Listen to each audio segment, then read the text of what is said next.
What did it hit to make that cool sound?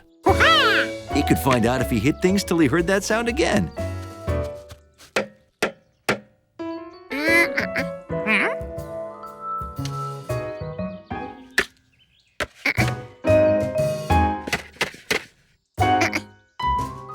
What was down there anyway?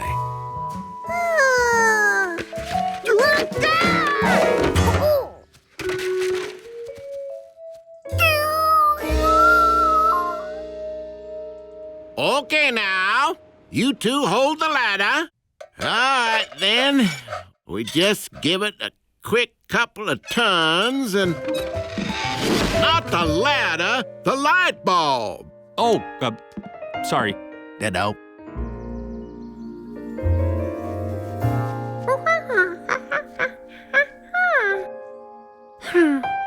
If no one could go down in the hole without wearing a hard hat, and all their hard hats were down in the hole, how could they ever get them back?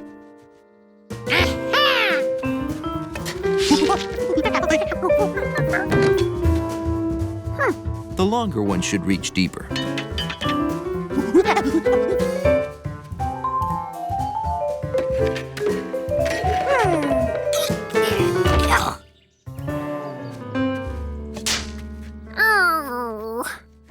What he needed was something long that could grab, like his hands.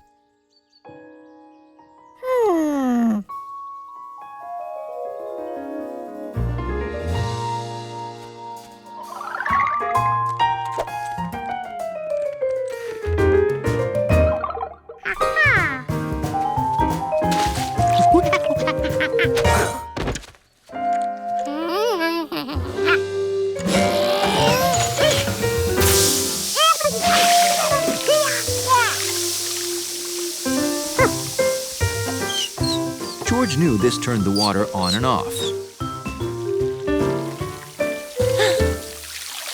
Wrong way.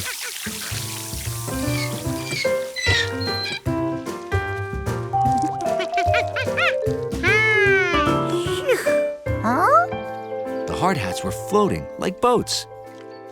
And they looked closer. The shovel reached them now. They were closer.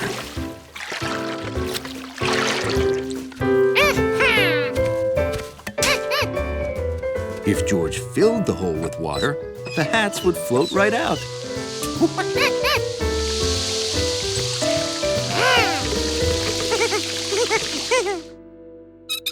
Okay, that should do it.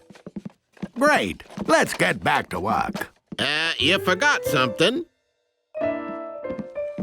Sorry. We're anxious to get back to work. Oh, I gotta change that one too. Oh. Yeah.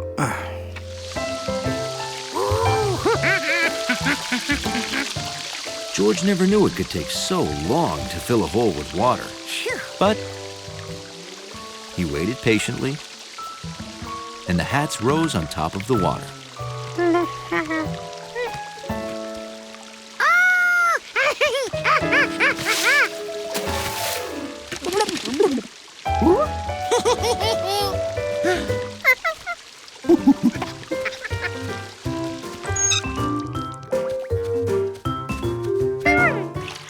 Mr. Quinn's lucky float.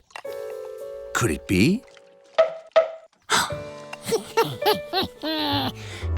George knew what made the noise, and he had the hats back. So it all worked out. Except, how could he get all that water out of their brand new hole?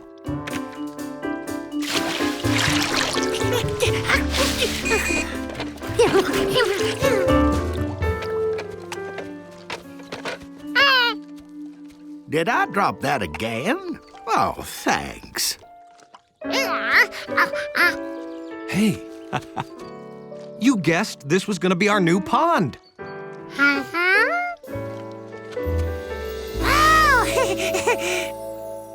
Well, let's clean up and we're done. Yeah.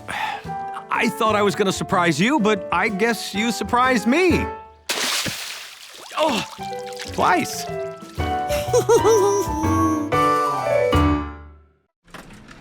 George rushed to show it to the man with the yellow hat. Then he realized he forgot something.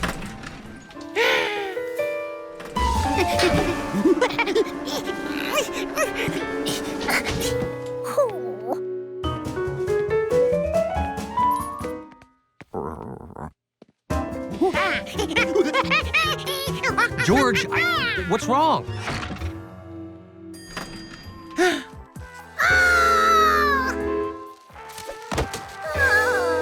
Someone left that in the elevator.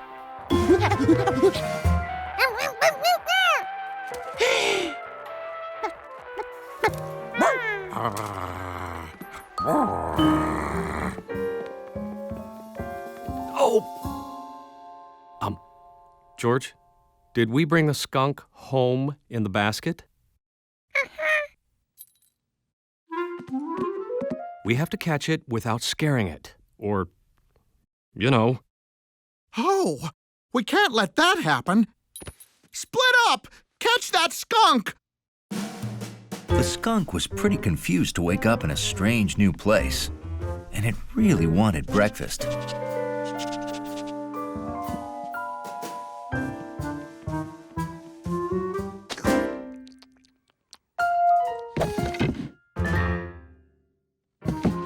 No, stop!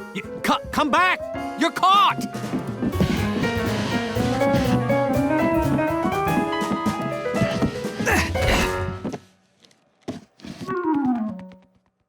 Oh, boy. Stop!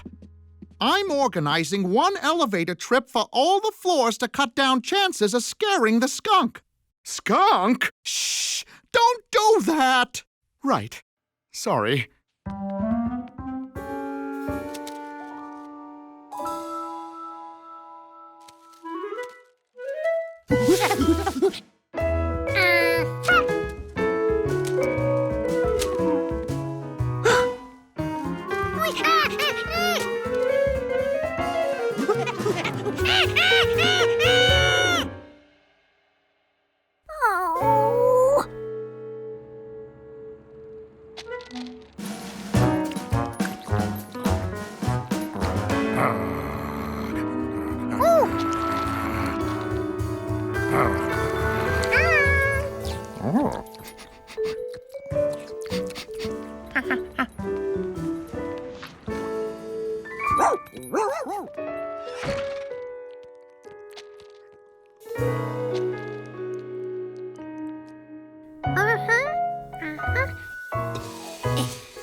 When that skunk finished eating, it would have no choice of where to go. The coast is skunk clear. Okay, going down. Wait for me. Zubul, don't frighten it. Oh, this is Jeffrey. He's a domesticated skunk. He's odorless. Ah, so that's the skunk that George saw. Wait till George finds out we were all worried about nothing. George's plan was working. In another second, that skunk would be captured by monkey ingenuity.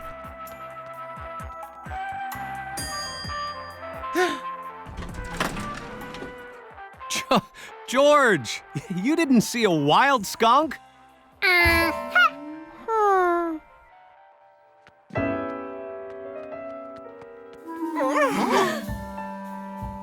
Oh, yes, you did. Don't anyone move!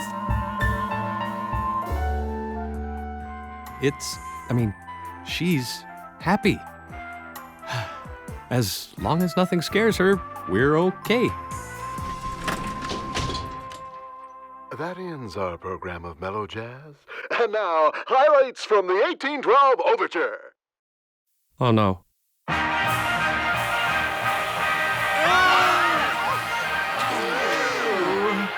Huh?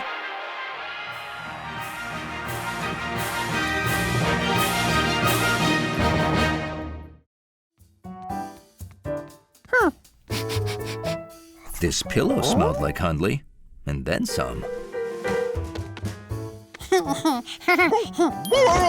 Hundley sure didn't like to share his pillow.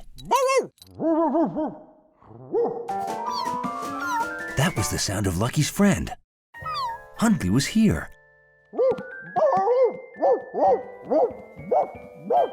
No doubt about it, Hundley was inside this thing.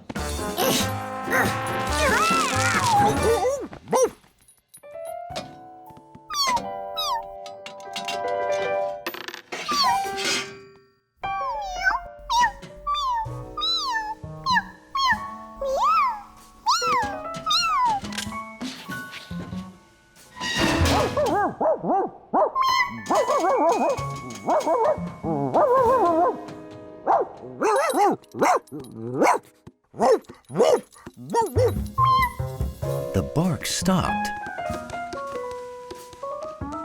But Lucky was sure Hundley was in here somewhere.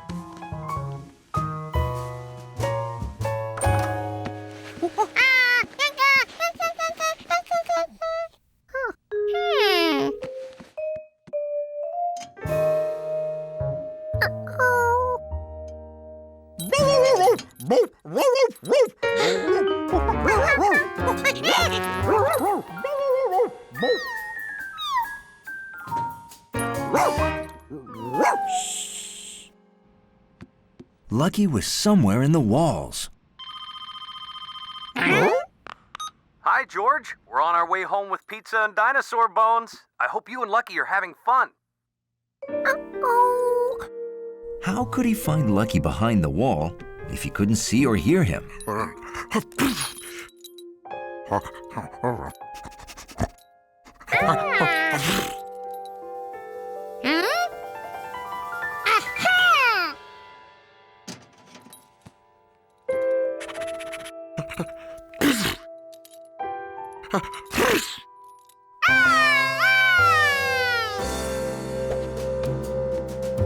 At that moment, Hundley realized every undignified moment of his life involved George.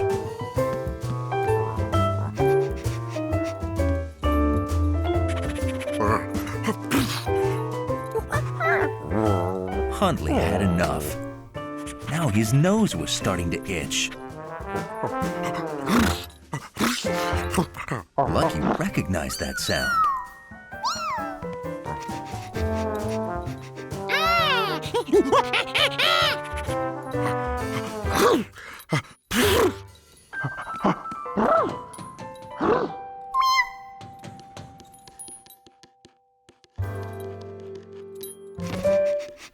George had to hope he was right. The more Hundley sneezed, the closer he was to Lucky.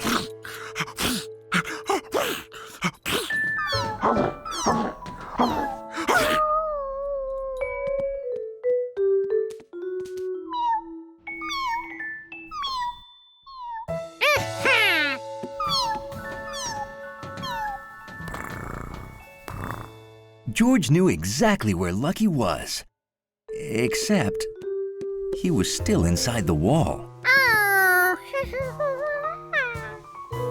I heard Hundley sneezing through the grate downstairs. Please keep that cat away. Where is the cat?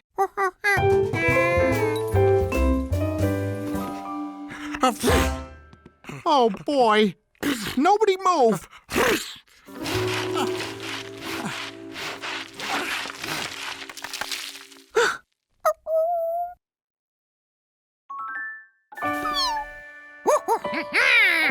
All right, little guy, you're free.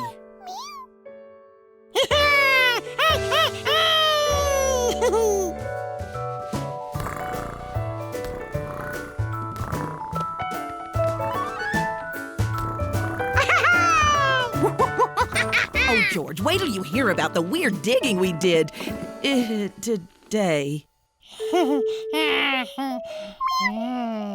What? I'm learning that sometimes it's better not to even ask.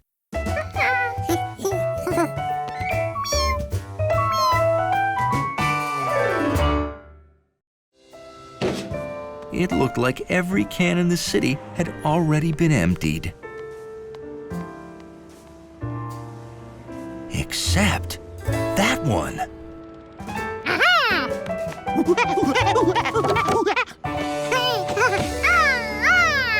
All he had to do was wait here, and the truck would come to him. Hiya, Giorgio.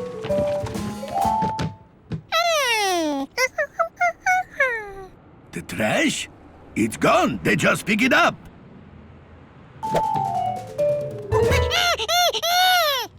You think I forgot to put those out? No. They pick up bottles and paper for recycling tomorrow. Those go to the recycling center. Trash goes straight to the landfill where they dump everything. Now he knew where to find that truck. This is my last lap, George. You better head home now.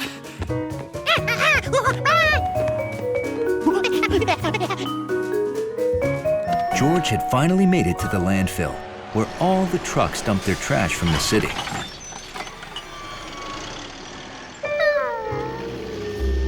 Finding one yellow hat in all this trash was going to be impossible. Without my yellow hat, I'm not me! But George didn't know the meaning of the word impossible.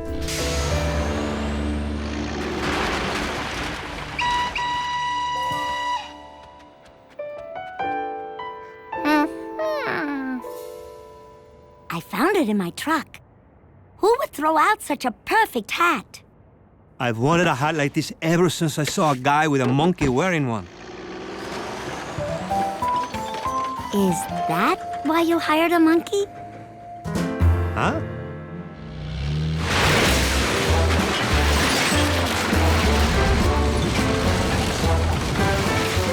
Stop! You're making a mess of my garbage!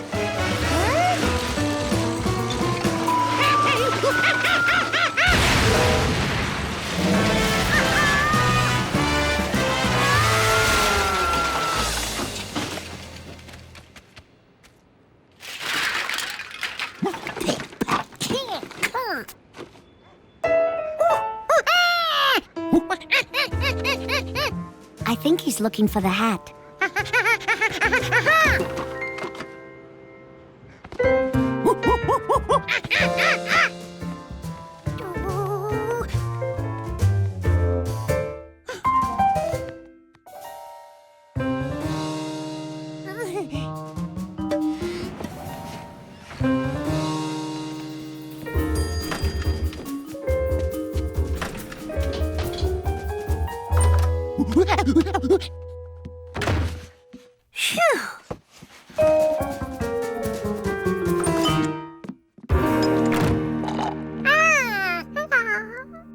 George, you were supposed to put all these boxes in the trash. Oh, imagine if I'd thrown this out. How terrible would that have been? Wait, okay, I want to go back. How's this? No, this. George, cut that out! George did his part to help the man give his best smile. Oh, man. George thought it was a great picture. The hat looked perfect.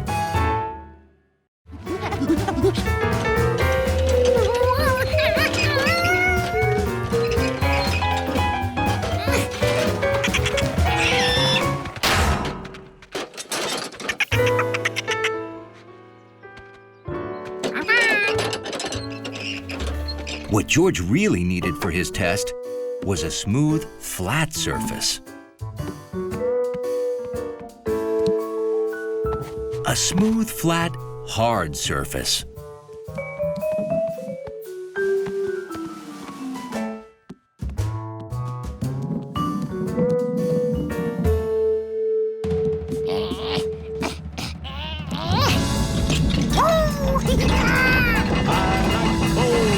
I like bowling, how about you? Huh, sounds like we're in for a thunderstorm.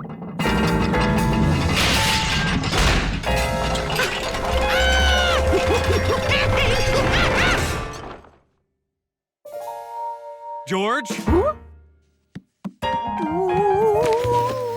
George, what was that loud noise? Oh, George, no. I heard that all the way upstairs. It's okay. I don't want to scuff them before the tournament. Ooh, it's time. We've got to hurry or I'll be late.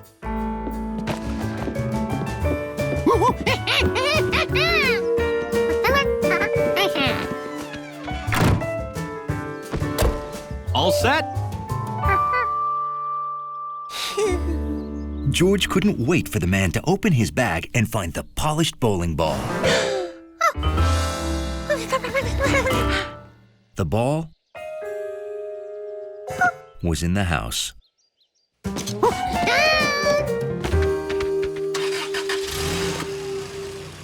Okay. Bowl more lanes, here we come.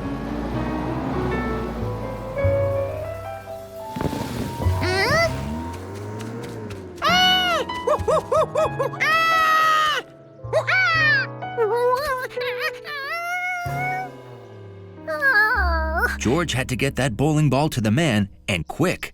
But how?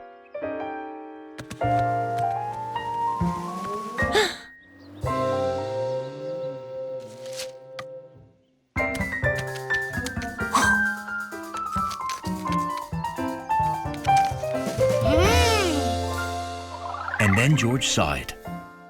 The road was like a big bowling lane with gutters.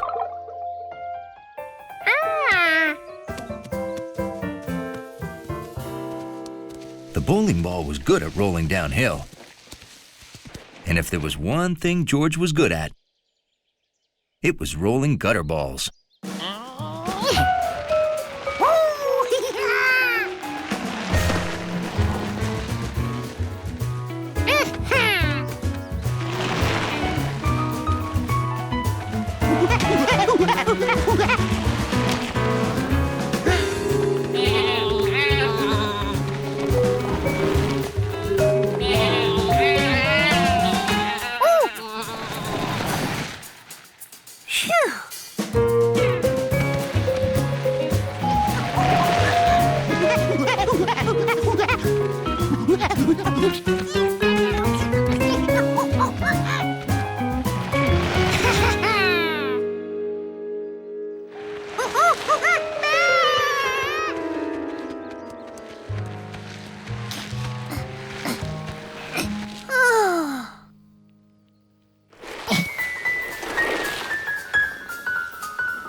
Boy, he is off to a red-hot start today.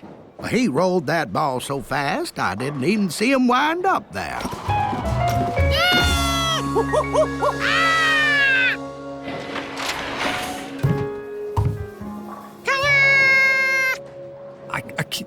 Do you know what just happened?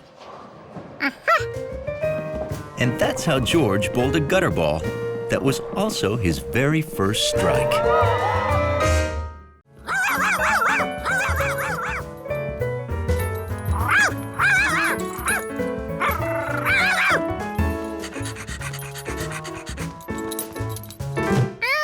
Where was he? These things didn't feel familiar. What were they for?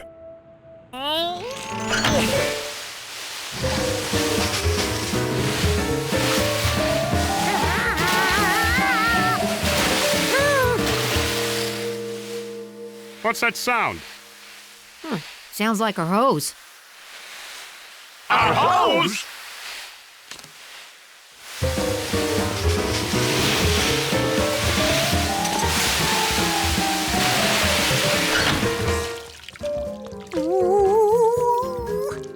George, did you pull the pump valves?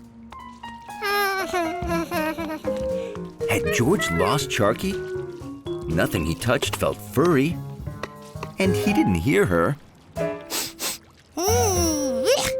Ah, but his nose knew that wet dog aroma. She was close by.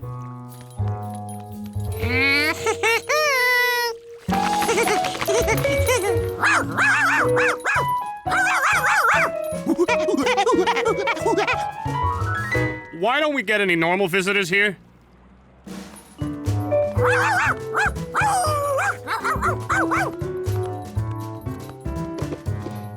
She was hiding again, but George knew how to find a silent wet dog.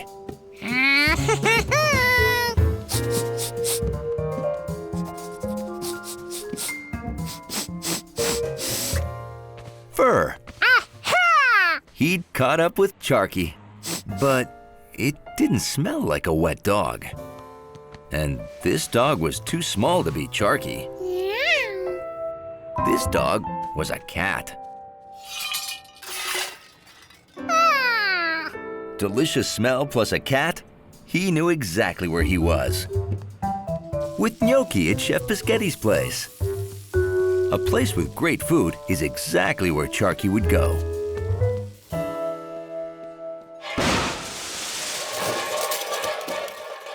Oh no! What have you done? My pasta! You know, normally if I heard yelling followed by crashing, I'd worry it's George. But he's at a party.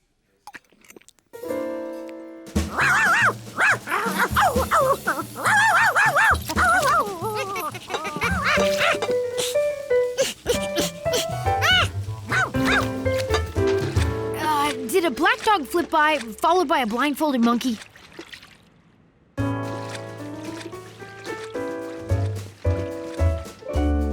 How come everybody in town's seen him, but I can't find him?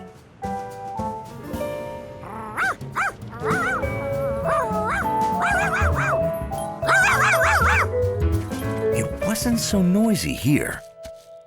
And there was grass. Why, even blindfolded, he knew he was in Endless Park. And that wet dog smelled close.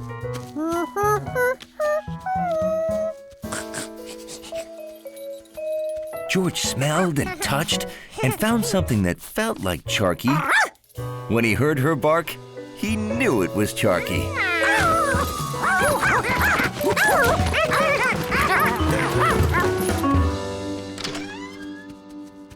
I searched everywhere. I can't find George and Sharky. Did you look there? Now just take one swing this time, okay?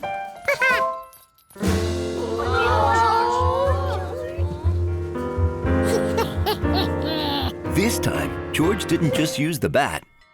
He used sound.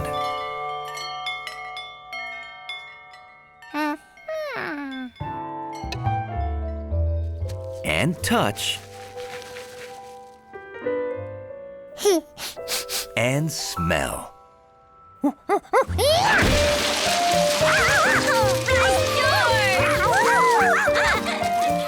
taught him everything he knows. George had used all his senses except one to find the piñata, and that one was taste.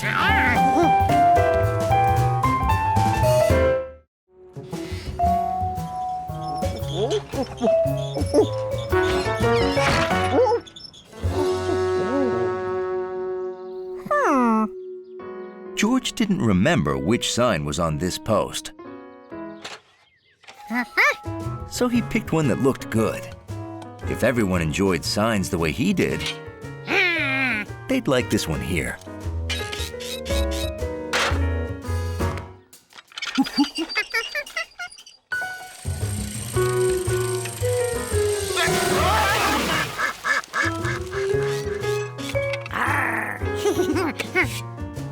Choosing where to put the signs was as much fun as collecting them.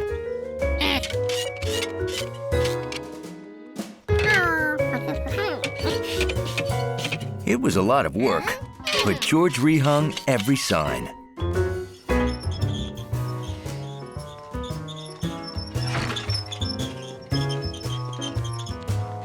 Thanks. Uh-oh, the dog got in here again. I'll take him out.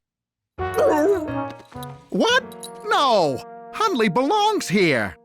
Then why do you have this no dogs allowed sign? No dogs allowed? This doesn't belong here. Does it, Hundley?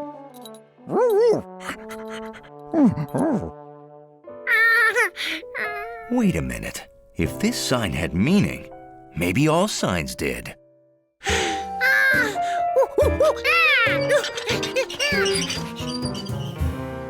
Are you sure this is right? That's what the sign says. This was not the place for canoeing.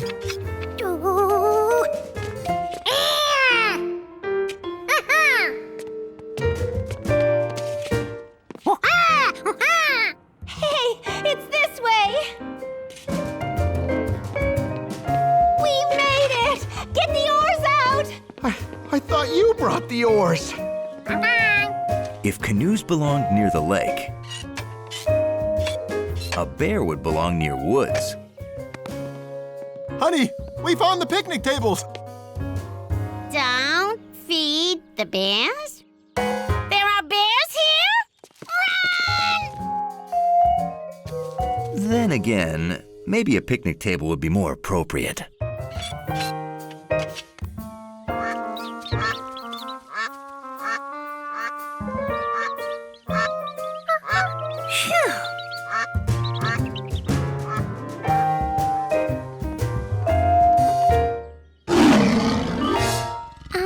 Never mind.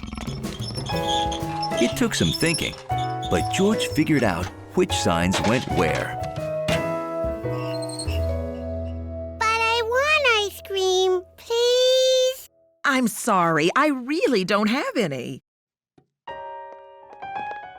Don't even ask. She won't give you any. All day people keep asking me for ice cream. Is it the white coat? Maybe it's this. Who'd put that there?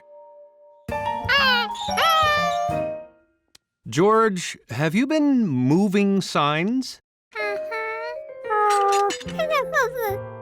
That must be how we lost our no dogs allowed sign.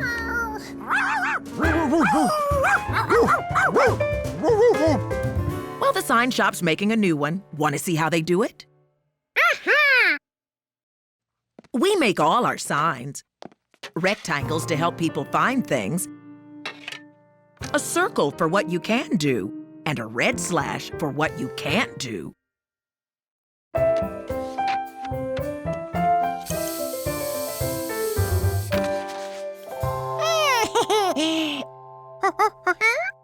You want to make a sign? Here, I'll help you put this up. George knew just the sign he wanted to make.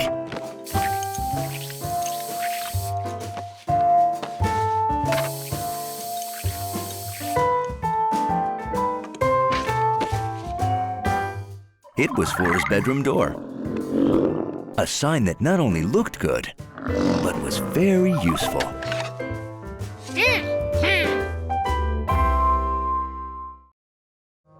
Mrs. Pischetti must not know how to count.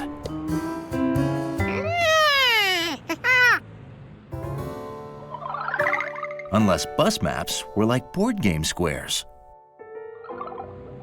So the stop where you start doesn't count.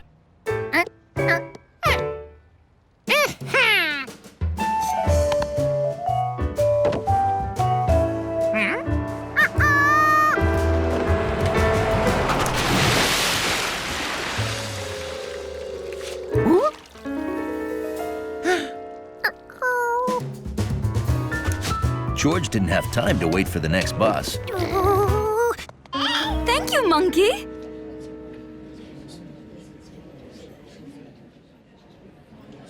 Maybe there is no pie.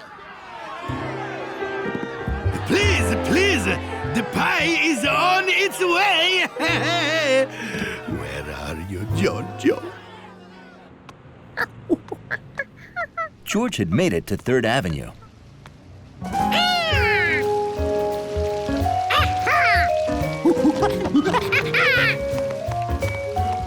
Nettie said, find the fountain, then go 3 buildings to number 33.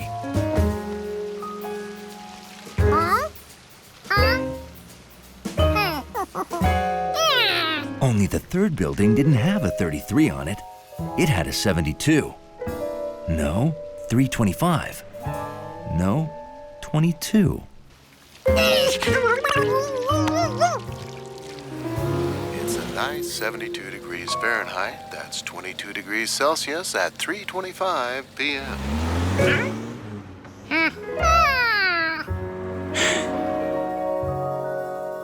There was the 33 building. But it wasn't the 3rd building. It was the 4th. George, you don't count the square from where you start. You have to count on from there. 1, 2, 3. You see?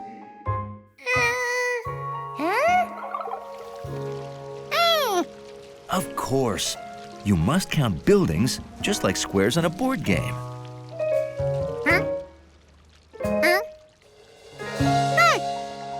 The building you were in front of didn't count.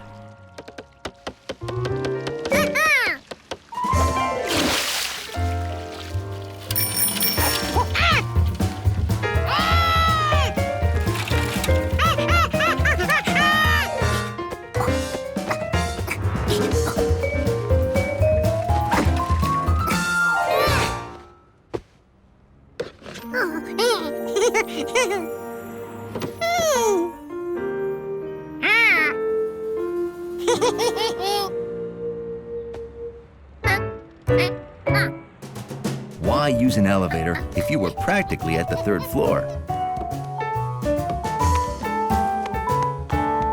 Carrying a pie? Is it a brown monkey? Well, then I think he just came through the window. The chef's down there, honey. Find the men's room and go 3 doors. Now George knew just what to do. The door where George started wouldn't count.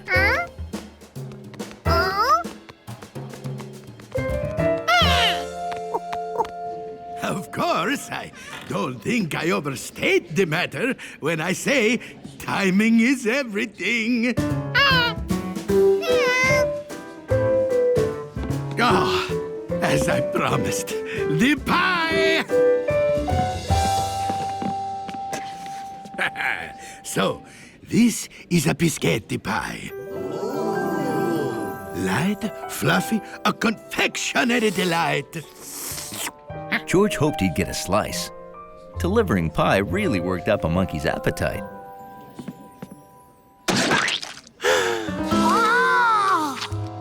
When you order from Piscetti's, we guarantee your pie-in-the-face gag will never fall flat. Now, how many orders do I have?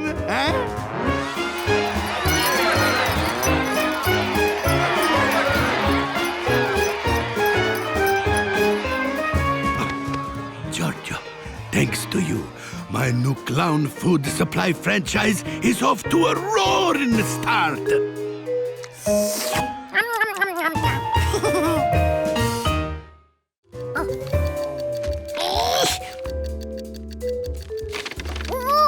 Looks like your bag monkey's not so good with lunch meat. That's baloney. He knows exactly what he's doing. This competition is so in the bag. You almost had it. Get some rest and you'll be ready for the big day tomorrow. George sure didn't feel ready. He wished there was some way to practice more before the contest.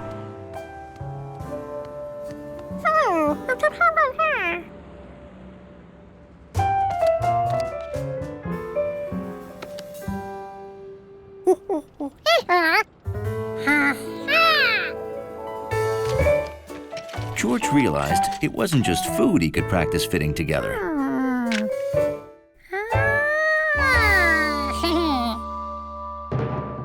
Welcome, folks, to the 14th Annual Bag Olympics. Our contestants are warming up before the 3-round bag elimination contest. Look, it's not whether you win or lose. It's how you bag the produce. Just go out there and have fun.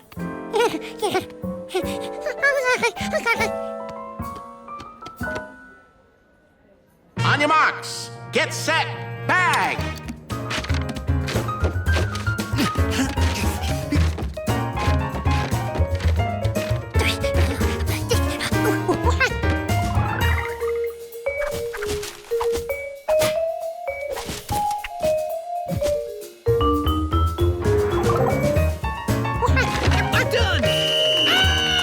Keep your head up, George. Just do your best in the next round. On your marks, get set, bag!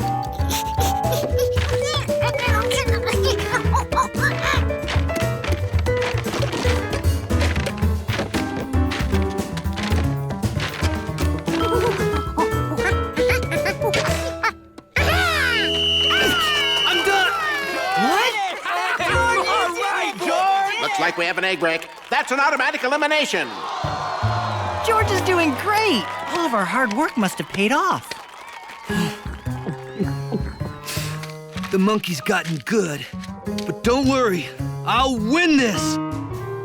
Alrighty then, it's come down to these two. Representing Largemont, the fastest beggar this side of Endless Park, the angsty teen from Avenue 14, Rodney! And representing City Grocery, the monkey with moxie, the battling beggar from In Avenue, George!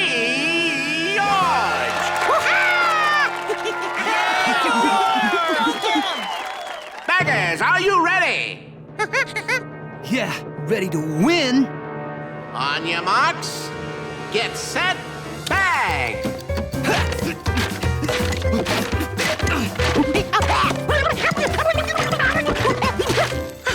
Oh no, a canned ham, the beast of all processed meats.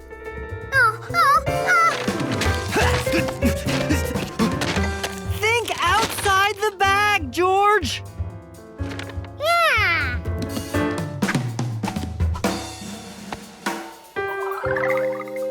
George realized that ham and cheese always go great together.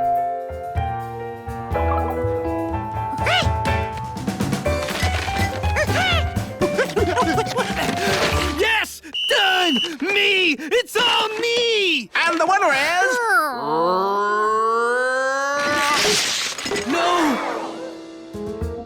George!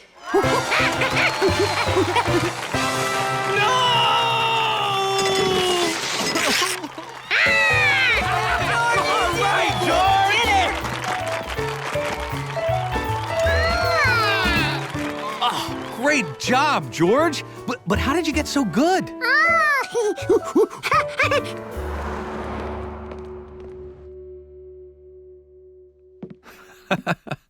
I am impressed. Too bad there's no room for your trophy.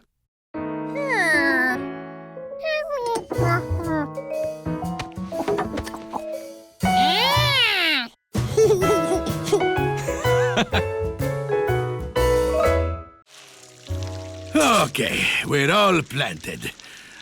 If only the seeds could magically grow overnight, my problems would be solved. Maybe Elf George could help.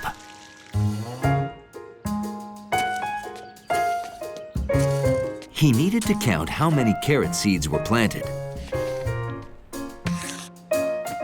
And then he had to get the same amount of carrots from his refrigerator.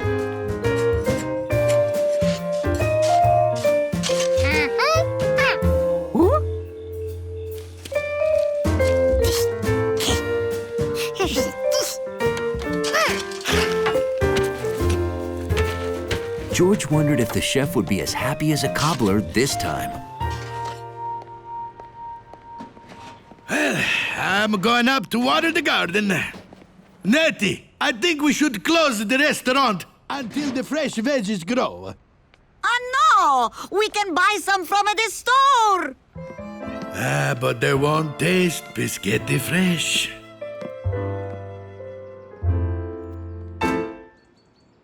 Oh, look at this! Please! Natty, Gnocchi, look! It's a miracle of carrots!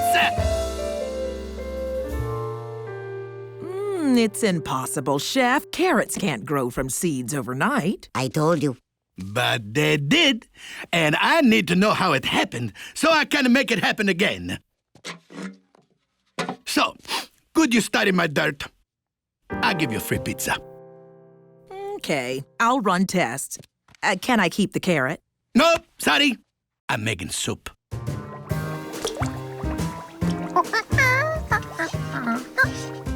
Oh, Jojo! Hey, look at the carrots we planted. Already grown, huh? You know, as long as I have my fresh veggies, I won't have to close down. George felt like he'd made a good elf. But I wonder why the eggplants and squash did not grow. Oh, he'd forgotten the eggplants and squash. Later, I'm going to plant those. If it works again, tomorrow we'll have peas and arugula. Eggplant? Squash? But where were peas and arugula? How could George be an elf without fresh vegetables?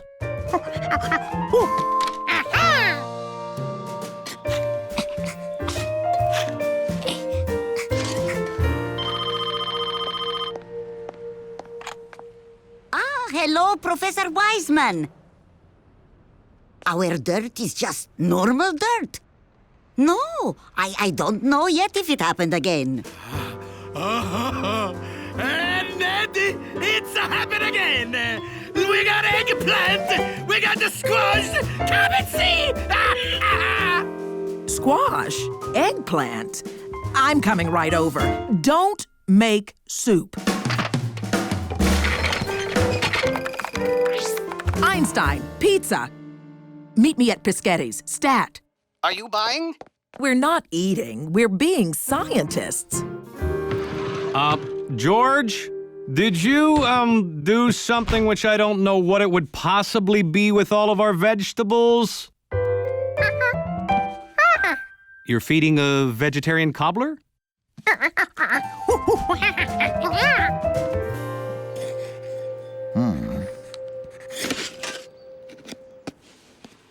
Did you plant a can of peas? They're growing in cans now? Natty, call the TV news!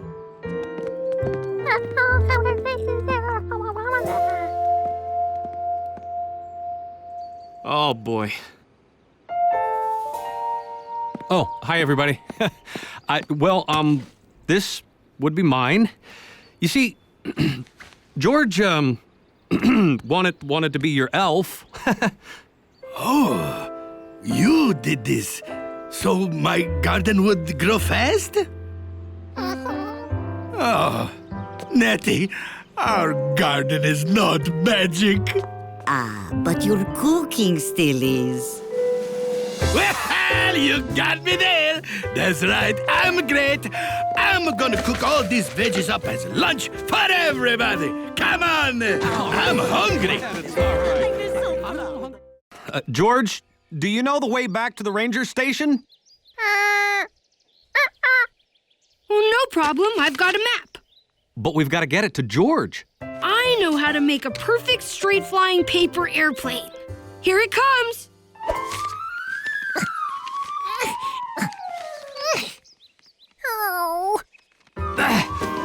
Oh! Oops. Wrong design. That was a loop-the-looper. Yes, it was. George needed to find the ranger station and get help. But how?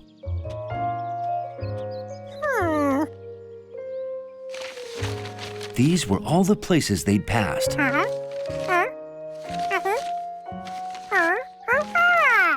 So if he went past those places in backwards order,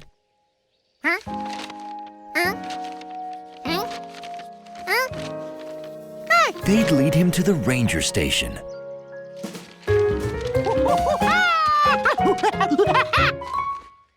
Follow the pictures? Good idea. He's going to get help.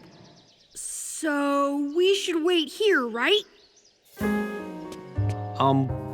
Yeah. At the first fork in the road, George had a decision to make.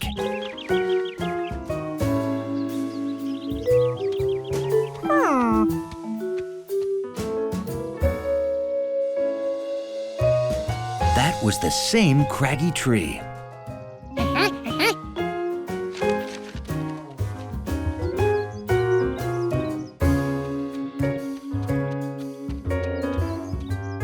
Picture 4, Turtle Peak.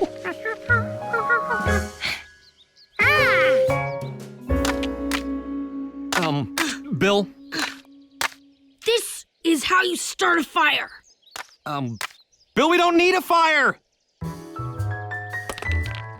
Did you know many parts of a tree are edible? At the next trail crossing, George had a problem. How could he find the beaver lodge if he couldn't see it?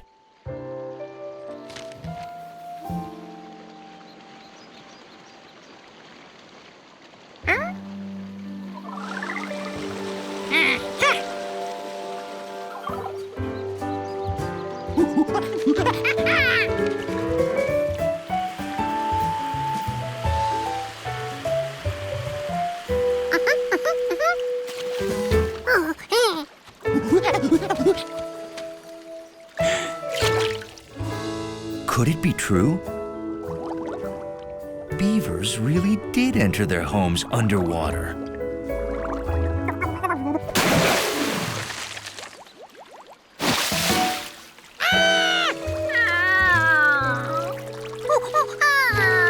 Now what would he do? This is bad, but I can think of 56 different ways it could be worse. My hat! My hat. 57. Want me to list them all? 1. It could be raining. Oh. At the next trail crossing, George had to pick a direction. But all the trails looked alike.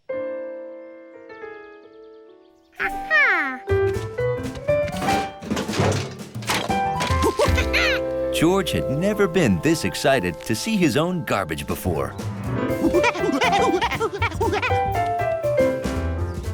Well, hi there. Can I help you?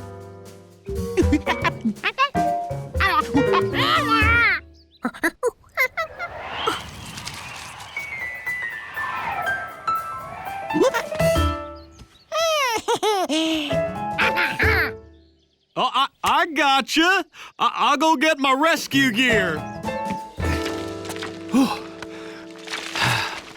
Good work, George. My hat.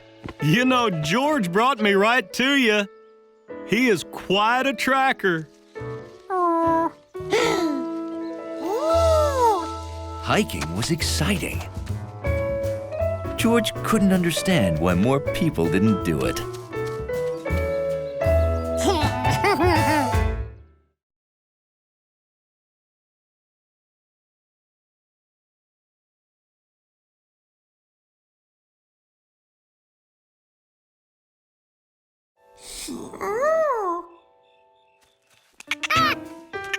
Nope, not in this log. George felt bad about waking Jumpy Squirrel, but he had to move on. Then he got an idea.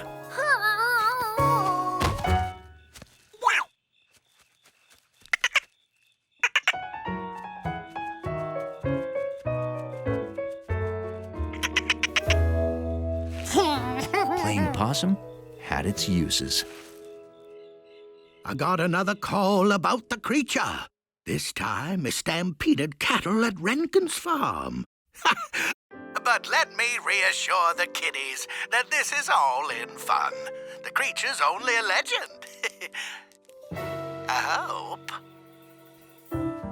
George remembered that the possum liked fish sandwiches, so maybe it lived in water, like beavers.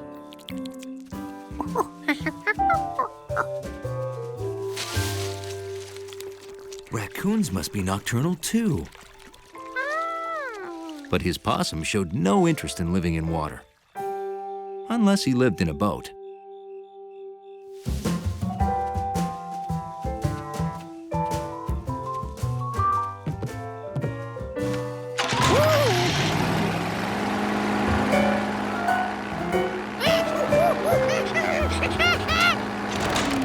Clint, that lake creature seems to be stealing our boat.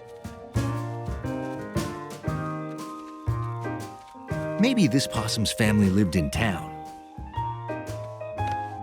George held him high so he could help look. Folks, remember, the lake creature is just a fisherman's legend. He doesn't exist. Except there he is. He must be 12 feet tall and as terrifying as a shark holding a harpoon.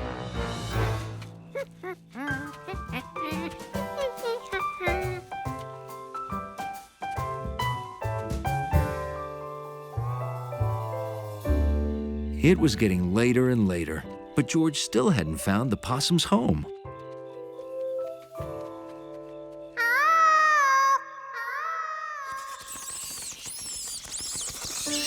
He found more nocturnal creatures' homes.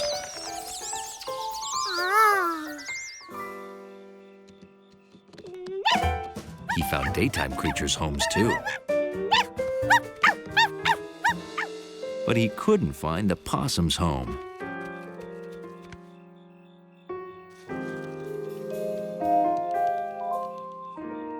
He was so tired, he was imagining possums everywhere. Or was he?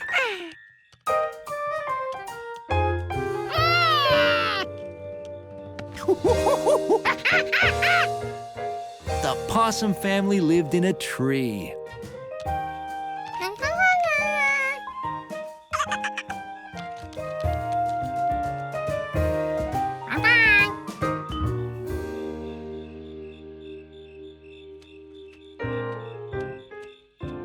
George? Kind of late for a stroll. This has been quite an evening. Citizens report and night creatures.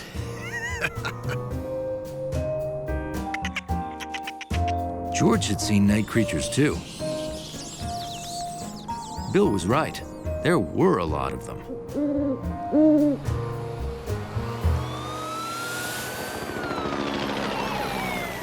But Bill was wrong about the town. Lock your doors. No telling where the creature will appear next. It wasn't at all quiet at night.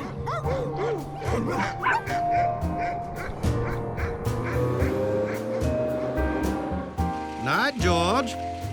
You sleep well. George would sleep well.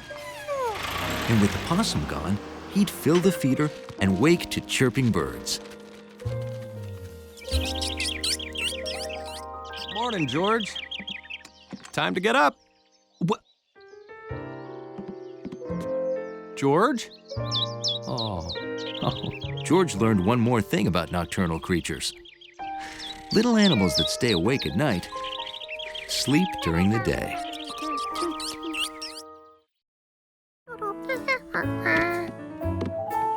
That's right, it's okay. We'll be there on time this time, right? George gave himself another hour so he'd be sure to see the blimp at sunset. Ooh, just make sure you're on time. Oh, don't worry. I'll be early. Hey, you've still got some playtime left, George. And I've still got a lot of time left to read. Wow, I must be getting faster.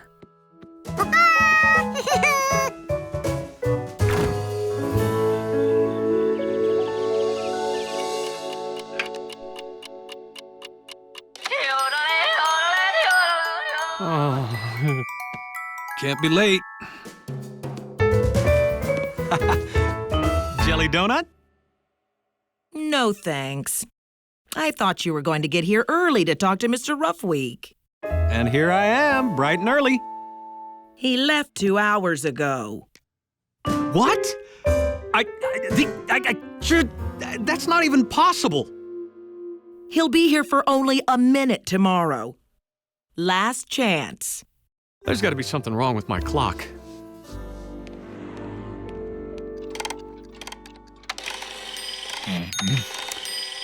Nope, there's nothing wrong with this clock.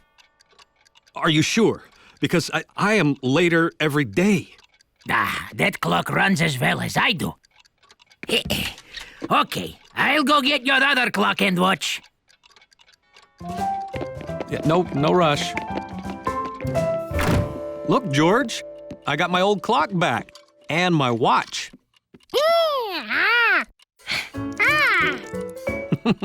That's right. You can adjust it just like the big clock. Boy, I hope you're more reliable. Sorry, Olga. It's nothing personal. Ooh, I'm gonna be late for book club. If only there were more hours in the day. More hours in the day? George could help with that.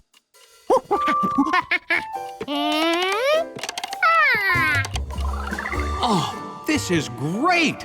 I'm on my 27th book, and you may never have to go to bed again.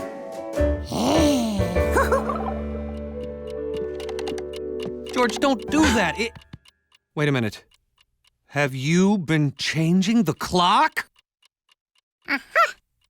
Oh, no wonder I'm always late. George, you shouldn't do that. Well, because our clock has to have the same time as all the other clocks.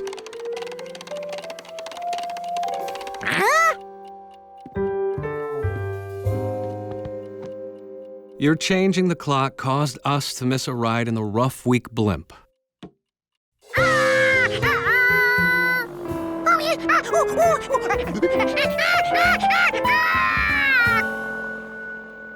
Well, we do have one last chance. Tomorrow. But, George, we have to show up on time.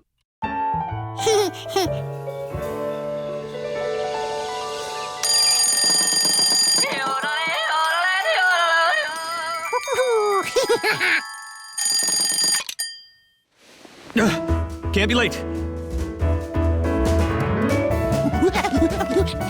Mr. Roughweek, this is the man I was telling you about. I'd like to set up a blimp ride. Too late. I'm flying to Cleveland this afternoon for the Sausage Festival. Oh, I'm sorry, George. It's for a monkey? Well, why didn't you say so? Sausage can wait. I've never flown with a monkey before. Now, would you like to be my co-pilot?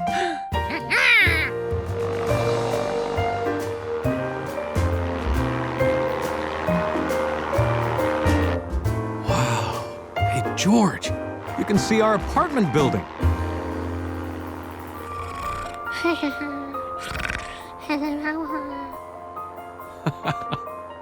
I guess staying up late all week is finally taking its toll.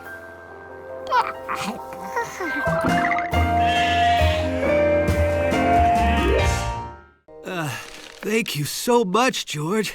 I hope this works. What else did you get?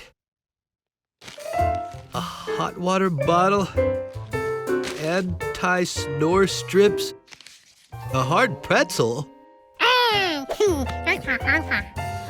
The man with the yellow sleep cap took the medicine and went back to sleep.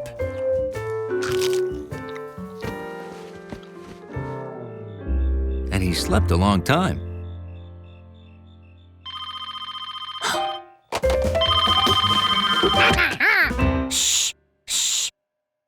Ooh, you sound worse than I thought. Now, I know you're working hard on those changes, but we need to change the changes. Yes, turn the charts counterclockwise, turn the odd numbers even, and replace 26 with 19, 5, and 2. We need it done by 8 a.m., okay? And remember, you'll feel better if you feed a cold and starve a fever.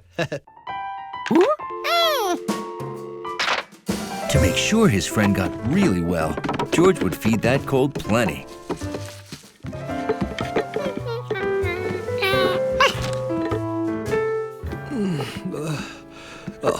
Hi, George. Wow, that's a lot of food. Before I eat any of that... George wondered what he'd put in his mouth. Was he already feeding his cold? Oh, this is a thermometer. It helps to tell if I have a fever. Yeah, normal is 98.6 degrees. I have a very slight fever of 99.2 degrees. George had to starve a fever. What? Oh, well, I guess I'll figure it out when I feel better.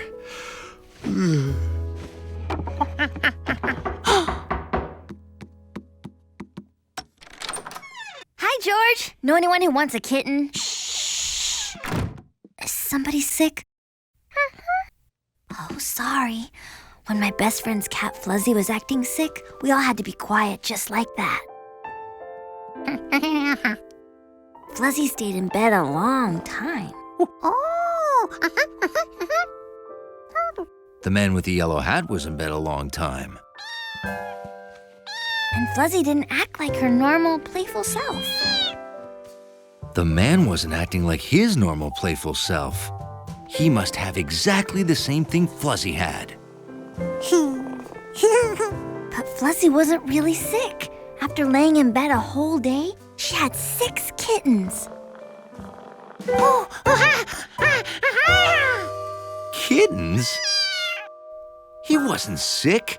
The man with the yellow hat was going to have kittens. If you know anyone who wants a kitten, send them to me. George had to get the apartment ready for kittens. By morning, George had the place ready.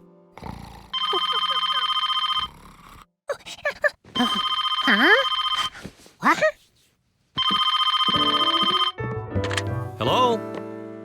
Hi, it's Professor Wiseman. It turns out your report's perfect. We don't need any of those changes. Oh, changes? I'll make sure you get a bonus for doing all that difficult extra work while you were so ill. I didn't do anything. Oh, you're so modest. Thanks again.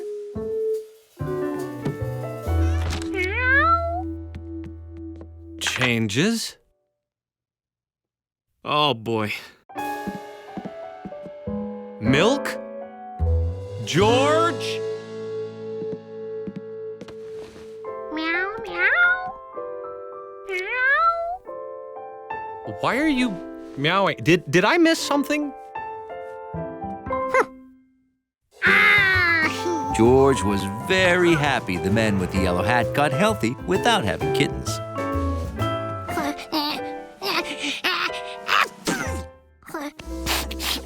Uh-oh. Sounds like you caught my cold. Come on, get to bed.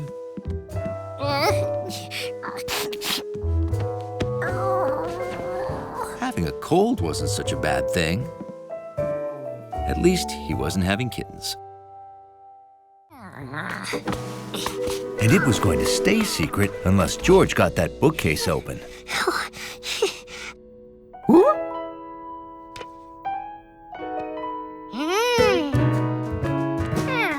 If leverage could push windows, maybe it could pull bookcases too. Maybe there were some things leverage just couldn't do. The more club you got between you and the ball, the farther the ball goes when you hit it. Maybe what George needed was a really, really, really long golf club. Or that big stick. Oh.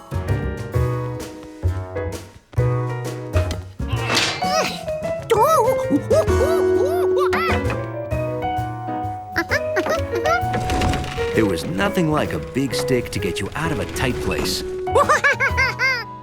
Or into one.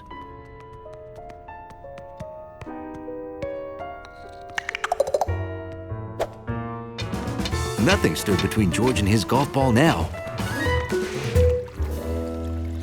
Except a moat.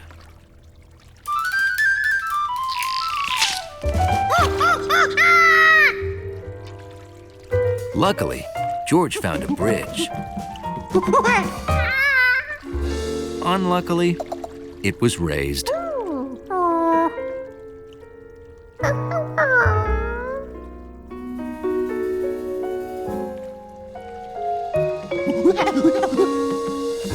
But there was a way to lower it.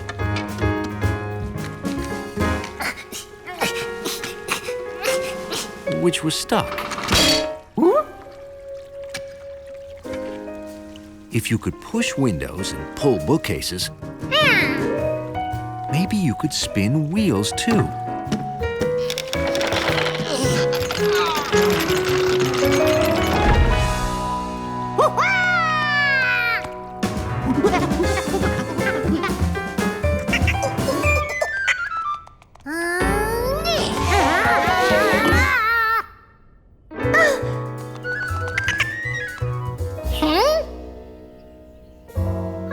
George couldn't figure out why the squirrel wanted his golf ball, since he had so many of his own.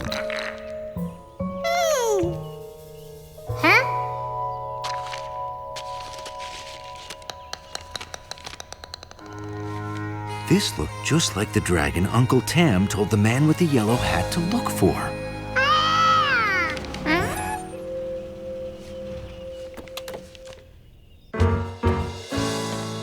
We're out of time. Give up. I have to give him the castle. I won't give up. Is this it? No, a dragon's in a red tam. Is this it? Not blue, yellow, yellow. Have you looked in the mirror today, laddie?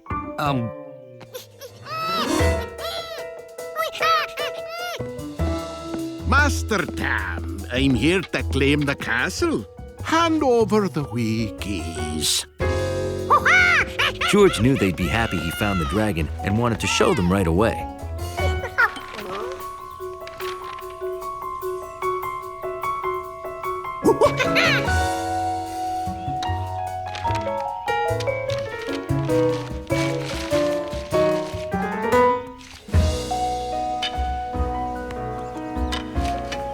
He needed as much leverage as he could get for this shot.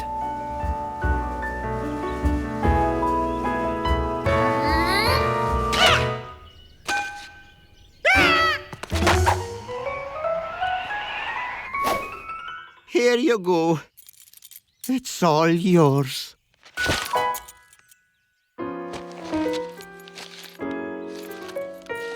I cannot believe it. It's a deed. Where did that come from? Oh, this is great! They looked even happier than George expected. Not only did Uncle Tam get to keep his castle, but George had his first hole-in-one.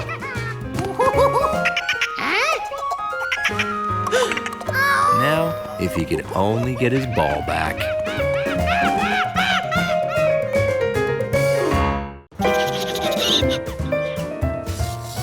Bruno got out of the apartment.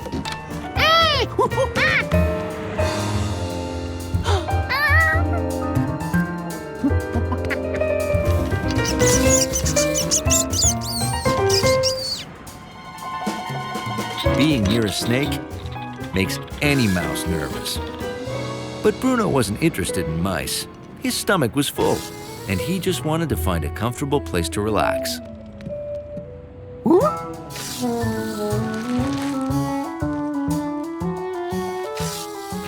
The cote was warm, quiet, and dark. A perfect rest stop for a snake.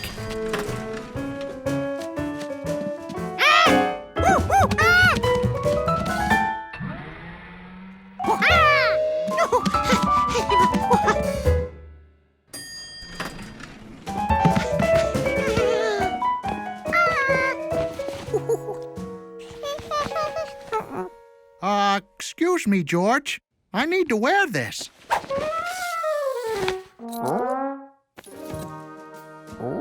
Hundley didn't know what that was.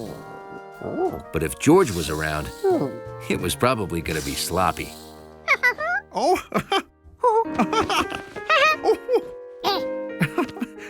George, George. I have to go to work now.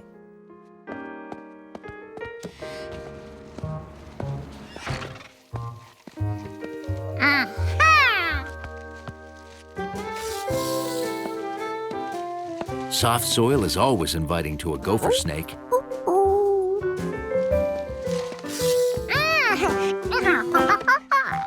Why, thank you, George. How nice.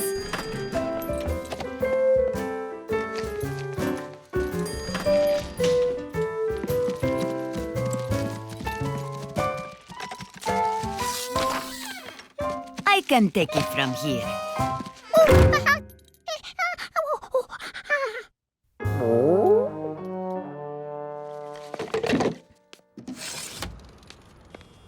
The pot was too small. Bruno wanted to get back to his old habitat home.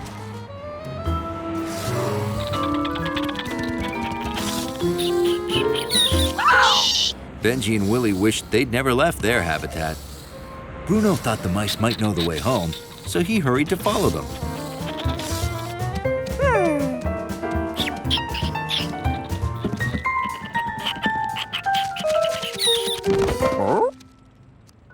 The mice had never seen a furry, plump snake with feet before, and this was the first time Hundley had ever seen mice in his building.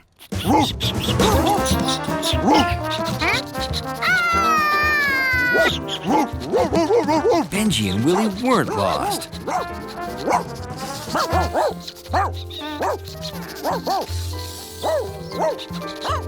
George knew Hundley would keep an eye on the mice. This monkey had a snake to catch.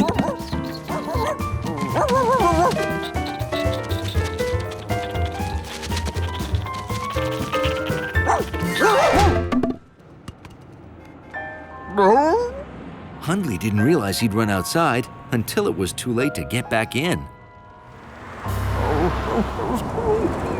Maybe those mice would lead him to an open window.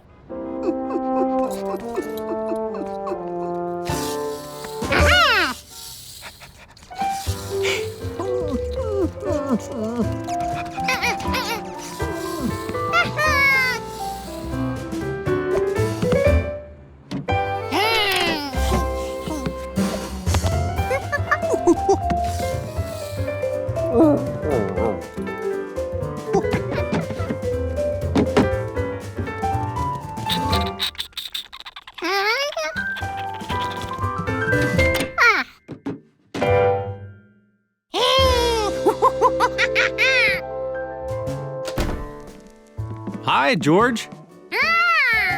I hope Bruno, Benji, and Willie didn't give you any trouble.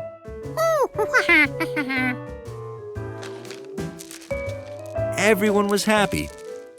Back exactly where they belonged. Why is Hundley in our sink? Well, almost everyone. Hundley planned to stay put until he recovered from his adventure.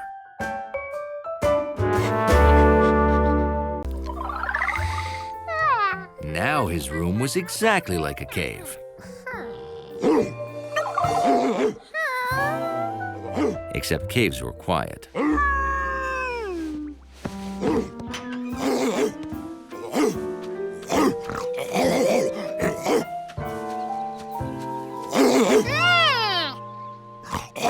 George didn't know whose dog this was, but he knew what stopped Charky from barking: peanut butter.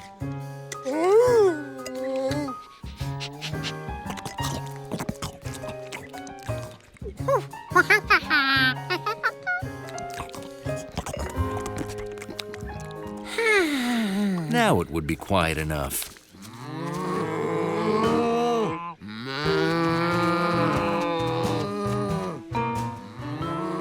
Well, no more peanut butter.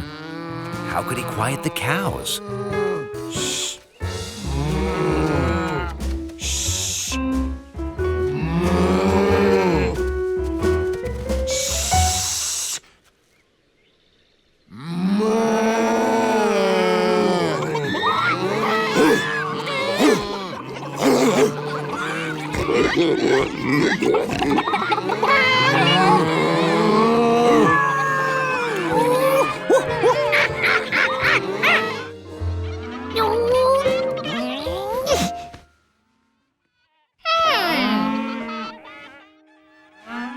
hold the blanket on his ears in his sleep, but maybe there was another way to use it to keep sounds out.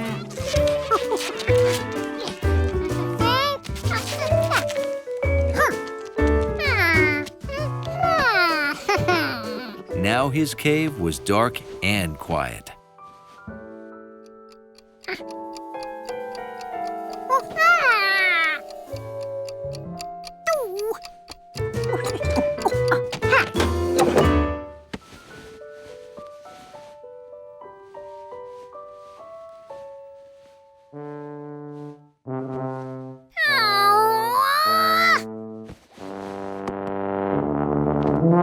Hey, listen to this, George. I've got that tough part down. Ooh, cool muted sound. Finally, everything was perfect for monkey hibernation. When George woke up, it would be springtime.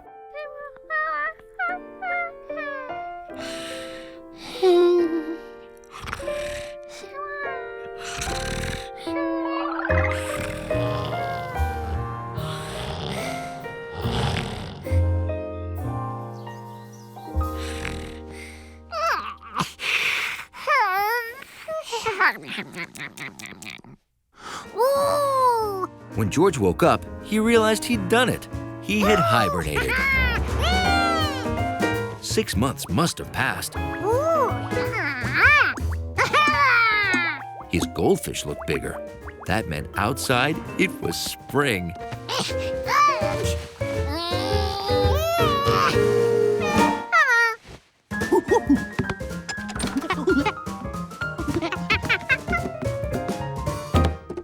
Nothing was growing yet. It must have been early spring.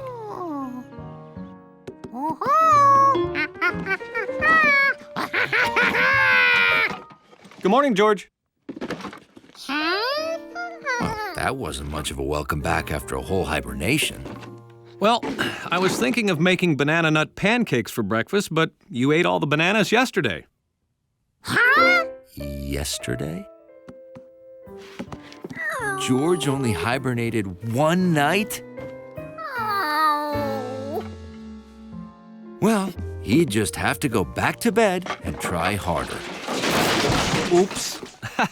Well, it seemed like time to get the winter stuff out. Just happened a little faster than I intended. Wait a minute. George forgot about the winter stuff.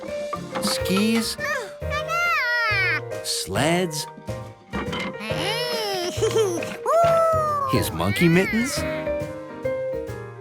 No way did George want to sleep through winter and miss using all this fun stuff.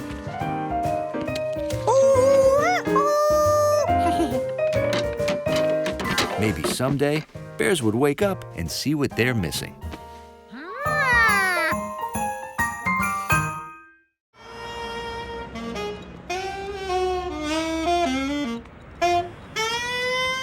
How else could George earn money?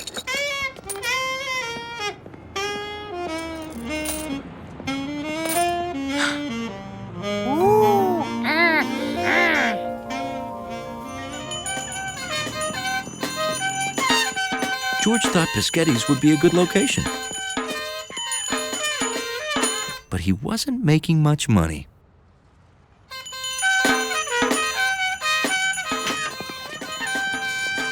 Oh, poor Giorgio. He's trying to earn money to buy a boat, but nobody seems to appreciate his music. I think I can make everybody happy. George, those are really nice instruments. Can I buy them for $1? These are quarters, George. Each one is the same as 25 pennies.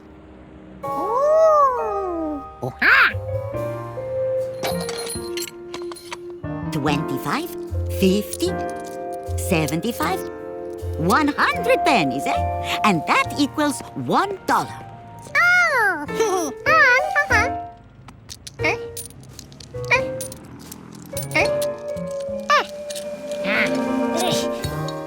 Congratulations, George. Your piggy bank is full.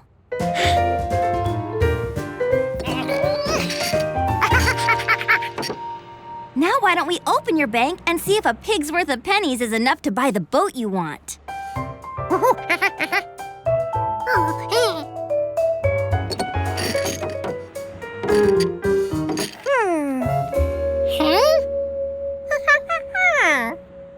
I know how to get your money out. Let's go to my house.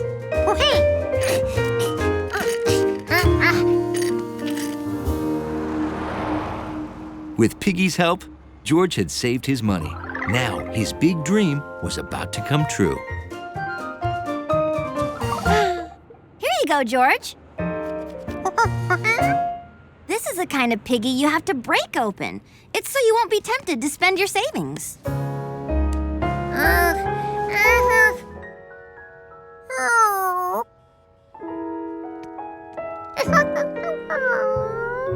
Oh, okay.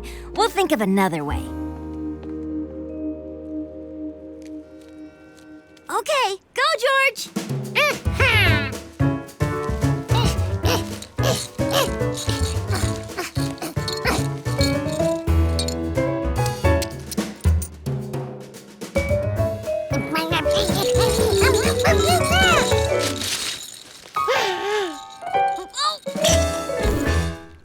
Phew. Maybe if we put Piggy in the clothes dryer, the coins would shake out. But it may break it, too.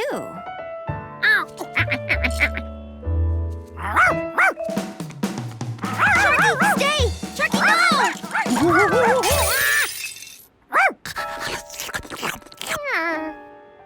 Well, Sharky solved the how to open Piggy problem.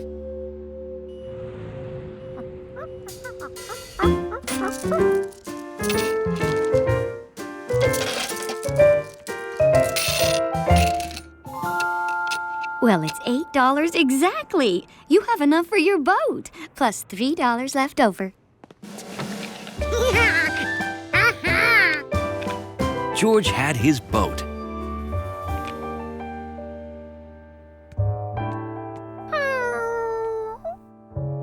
But he was gonna miss Piggy.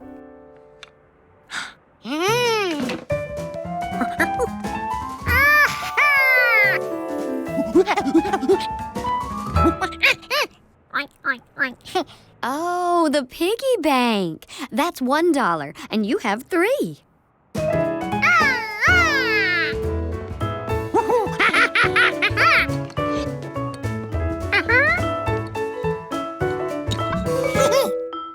Any idea what you'll save for this time, George?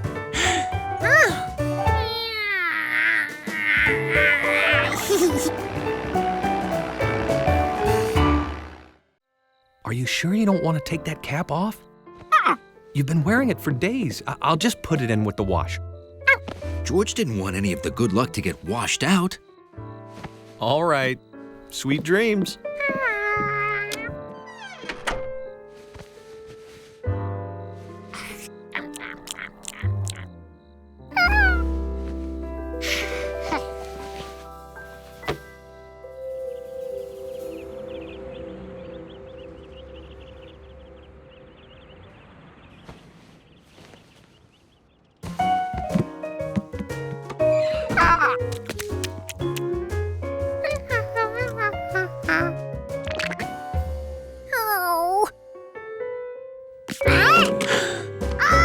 No lucky cap?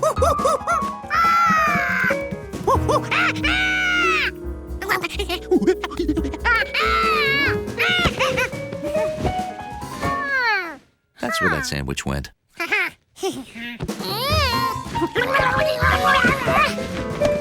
George, what happened? Oh, your cap? I found it on the floor, so I washed it. Here you go.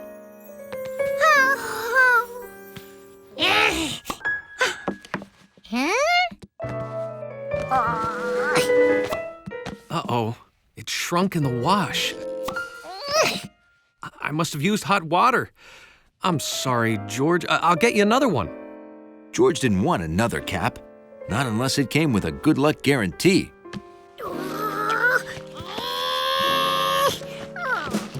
Steve's Ultra Mega Extreme Hopscotch game was in 1 hour. had to get his cap to fit.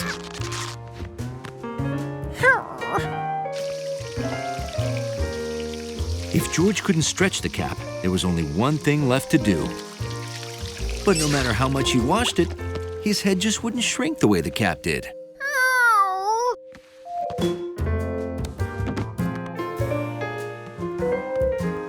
How could he hopscotch without his lucky cap? Hey, George, come on down. Everybody's waiting.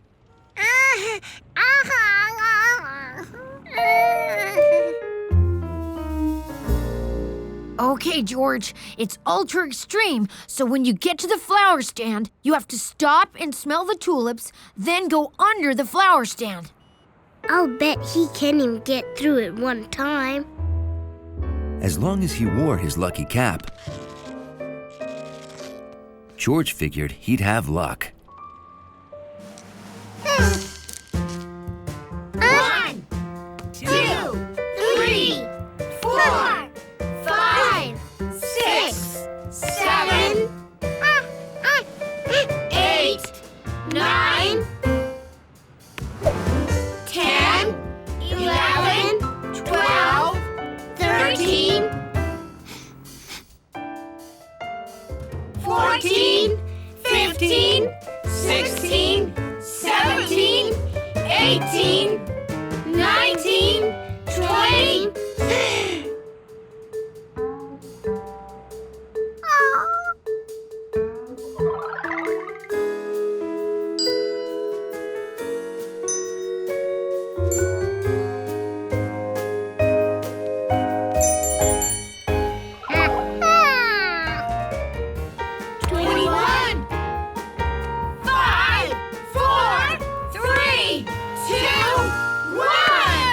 George made it, thanks to his lucky cap. George! This fell off before you started. It's a little small. Huh?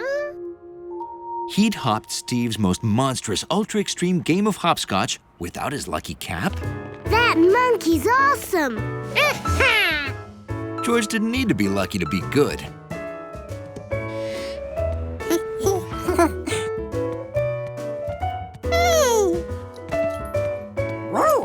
It was the perfect size for a dachshund.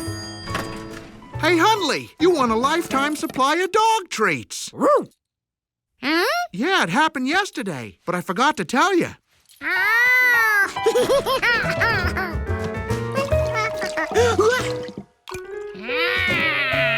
Hey, lucky catch. But George knew luck had nothing to do with it.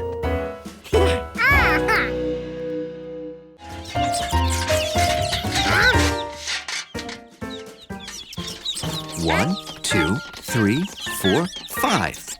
5 chicks and 1 jumpy squirrel. Huh? That wasn't right.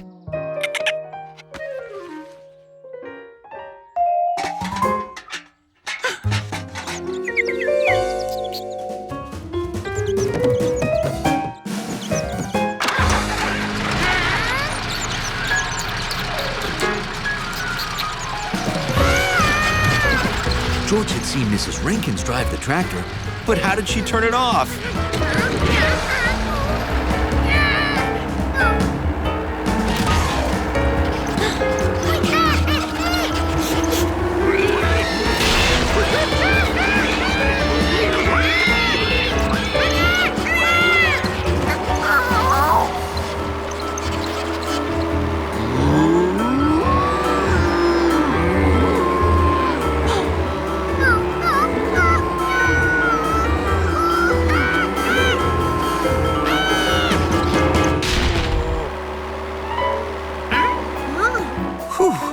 This side had doors too. But George still had to stop the tractor. Maybe working a farm was more than one monkey could handle alone. Oh, George, cut it out. Oh, hi, Mike. Mike! How did you get in here? The alarm's turned off? There's a pig in my bed. George!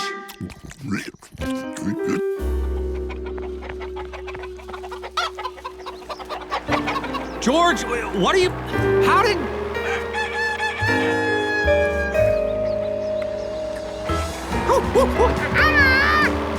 Okay, just sit tight, okay?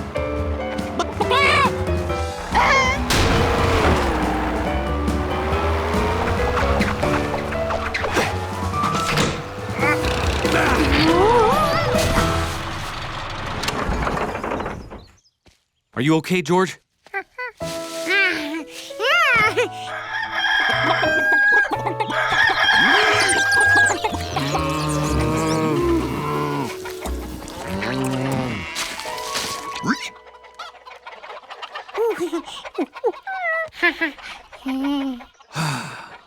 Well, let's round them up, partner.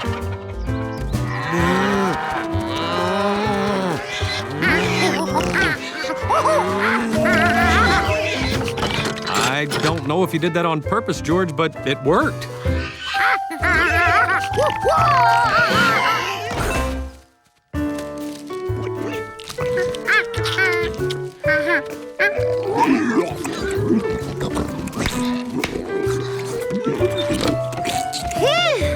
Well, don't relax yet, George. We promised the Rankins we'd have the chores done before they got back.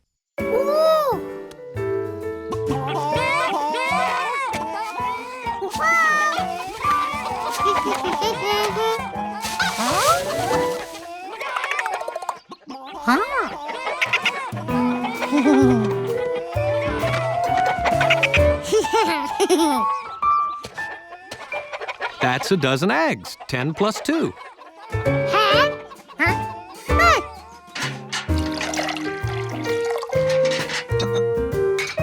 One, 2, 3, 4 quarts, George. Nice job.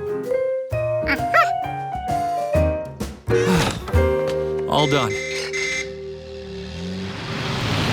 Just in time, too. Welcome home. So, how'd he do? Oscar won! He's the prettiest pig you've ever seen. It's official. Tough morning, huh? Well, actually, yeah. You know, because you're such a good farmer, huh? Yeah, that and the fact that Mike's on your roof. What? That's how George learned to always count everything twice and check your roof for pigs.